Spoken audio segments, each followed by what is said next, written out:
好的，我们直接切入今天这场备受期待的深度解析。说真的，今天要来聊的这个主题非常有意思，我们要来拆解麦克辛格的传奇自传《沉浮实验》。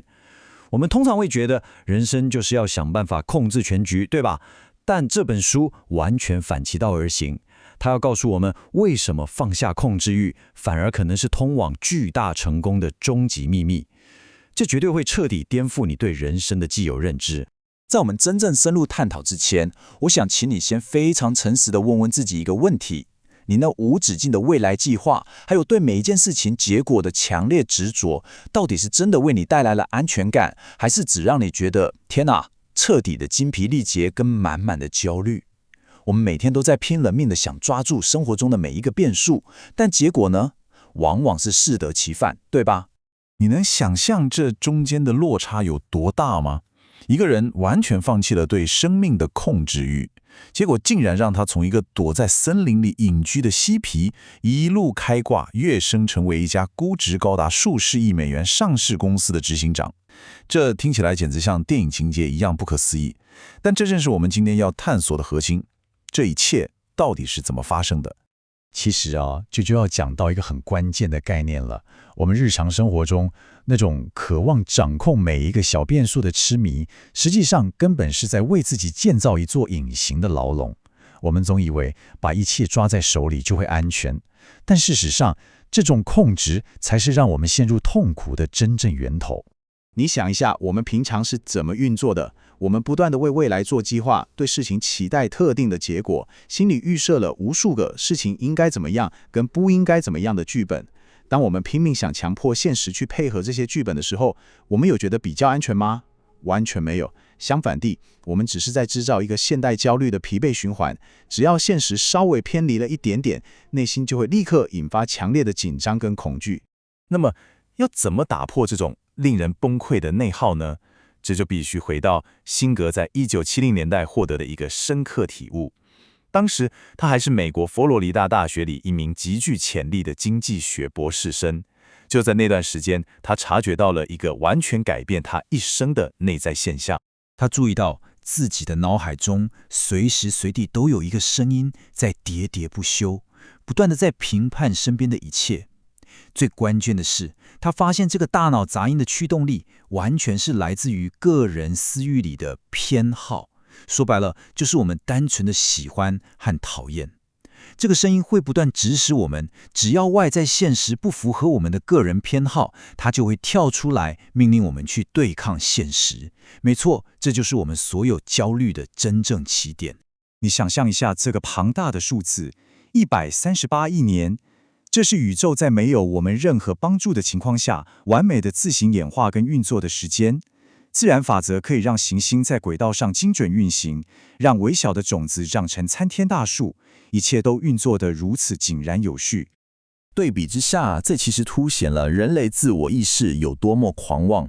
我们居然会荒谬地认为，除非我们用那微小的大脑去干预、去控制每一件事，否则大自然就不会正常运作，生命中就不会发生任何好事。辛格当时就深刻意识到，我们所有的焦虑跟痛苦，其实都来自于用自己微小的意志去跟宇宙庞大的自然现实进行一场根本赢不了的无谓搏斗。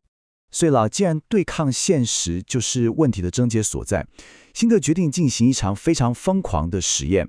如果完全放弃个人的喜好，让生命本身来掌舵，到底会发生什么事？这也引导出了一个极度颠覆却又极具威力的全新架构。在继续往下聊之前呢，我们必须先彻底重新定义一下臣服这个词。请注意这绝对不是叫你消极的躺平或是展现软弱去妥协，不是的。它其实是一种高度觉知下的行动指南，是一种为了消除内在摩擦而采取的超意识策略。你要放下的是那份想要对抗现实的执念，然后全心投入当下。这个法则的运作机制听起来非常简单，但却深奥无比。第一步，当事情发生的时候，你先退一步，把自己当作一个旁观者，放下内心因为我喜欢或我讨厌而产生的情绪抗拒。接着第二步，在排除了个人好恶的干扰之后，把你眼前当下的情境当作是宇宙亲自交给你的任务，全心全意的带着觉知去执行它。说了这么多理论，我们来看看这场实验最真实的证据吧。因为正是这种对生命的流动说 yes， 而不是坚持自己偏好的选择，彻底粉碎了辛格个人的所有局限，带领他走向了一个连他自己都无法想象的境界。你回顾一下他这段疯狂的人生轨迹，就会发现，因为他选择了臣服，放下了原本只想躲在森林里避世的偏好，生命反而不断为他的成功带来巨大的复利效应。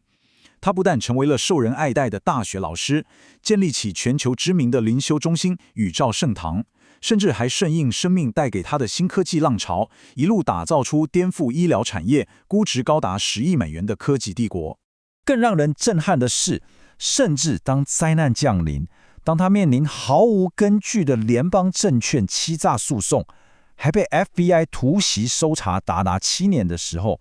他也没有选择愤怒或是崩溃去对抗现实，他完全臣服于这个残酷的考验，把它当作粉碎自我控制欲的进化熔炉。在整个审判期间，他不但达到了前所未有的心智清晰，甚至还写出了另一本超级畅销书《觉醒的你》，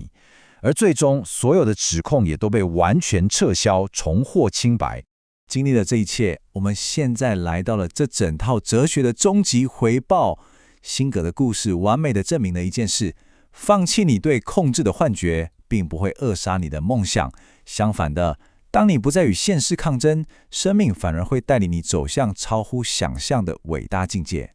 这里有一个非常有力量的观念，让生命的意志去取代小我的偏执。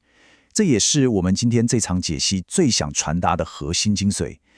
当你不再把心力浪费在与现实抗争上，当你把生命当作你最伟大的老师跟合作伙伴，而不是敌人的时候，那些不断消耗你的焦虑就会彻底停止，取而代之的将是一份深不可测的内在平静，还有极致的自由。这就是臣服为什么能停止焦虑的真正原因。最后，我想留给你们一个充满挑战性的问题，好好的问一下自己：如果你能停止无谓的自我内耗，从今天就开始你自己的臣服实验，放下控制欲，对当下的生命说一声 yes， 那么这股强大的生命洪流究竟会把你带到多远的地方呢？真的去试试看吧，去发掘那份完全属于你的内在自由。